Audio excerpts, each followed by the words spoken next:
Jadi berikut adalah hasil output SPSS, dan yang pertama ada uji normalitas, dan berikut adalah tabelnya. Kriteria keputusan uji asumsi normalitas: normal P mean value lebih dari 0,05 dan tidak normal P mean value kurang dari 0,05. Hasil dan kesimpulan. Berdasarkan hasil uji normalitas menggunakan simple kolomograf Smirnov test, diperoleh nilai asumsi signifikan Dirichlet 0,200 yang lebih besar dari 0,05. Maka dapat disimpulkan bahwa data berdistribusi normal. Dengan demikian, data memenuhi asumsi normalitas dan dapat digunakan untuk analisis statistik parametrik. Lalu yang kedua ada uji linearitas. Kriteria keputusan uji asumsi linearitas yang pertama, linear, P-mean value-nya lebih besar dari 0,05, sedangkan yang tidak linearnya, P-mean value lebih kecil dari 0,05.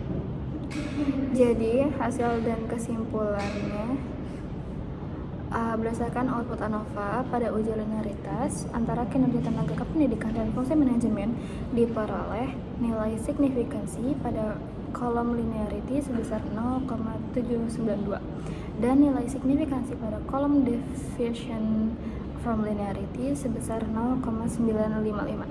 Karena kedua nilai signifikansi lebih besar dari 0,5, maka dapat disimpulkan bahwa hubungan antara variabel kinerja tenaga kependidikan dan fungsi manajemen adalah linear.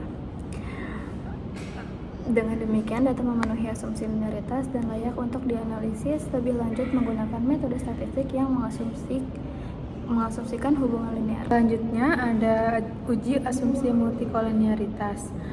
Ini adalah hasil dari tabel uji asumsi multikolinearitas.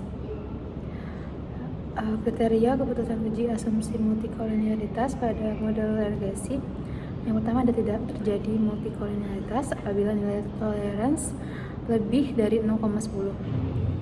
Yang kedua, ada terjadi multikolinearitas apabila nilai toleransi lebih kecil dari 0,10. Atau tidak terjadi multikolinearitas apabila nilai FIV lebih kecil dari 10. Lalu terjadi multikolinearitas apabila nilai FIV lebih besar dari 10. Hasil dan kesimpulannya, berdasarkan output SPSS pada tabel koefisien diperoleh nilai toleransi untuk kedua variabel fungsi manajemen dan gaya kepemimpinan, yaitu 0,778. FIV atau variance inflation factor untuk keduanya yaitu 1,28.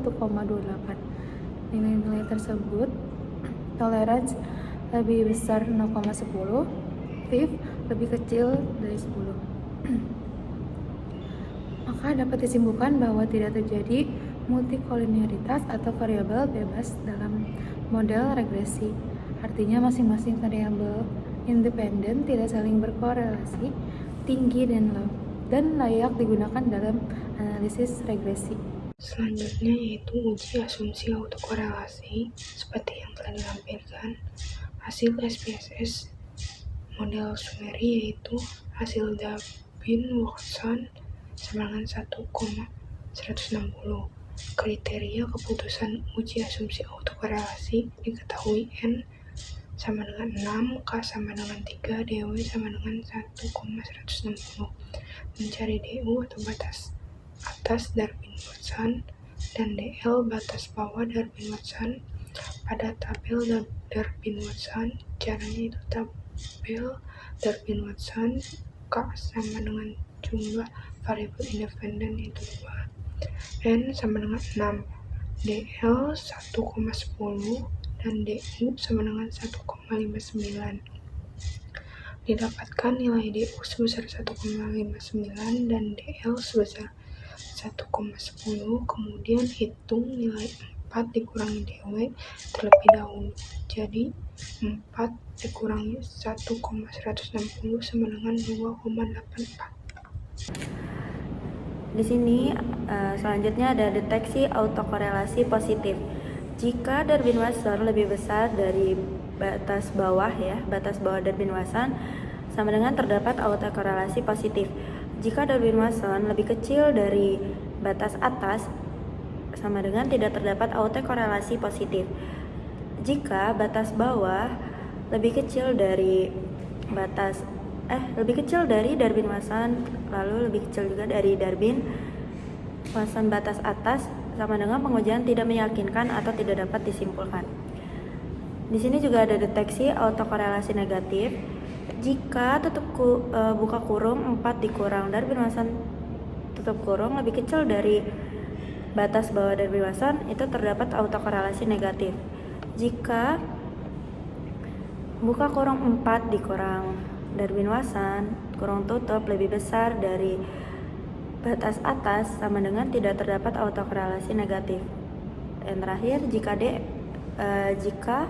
del itu batas bawah lebih kecil kurung buka 4 dikurang Darwin-Watson kurung tutup lalu kurang lagi dengan batas atas Darwin-Watson, sama dengan pengujian tidak meyakinkan atau tidak dapat disimpulkan. Hasil dan kesimpulan di sini, uji asumsi autokorelasi menunjukkan bahwa nilai Darwin-Watson sebesar 1,160 berada di bawah batas bawah DL atau sekitar 1,10.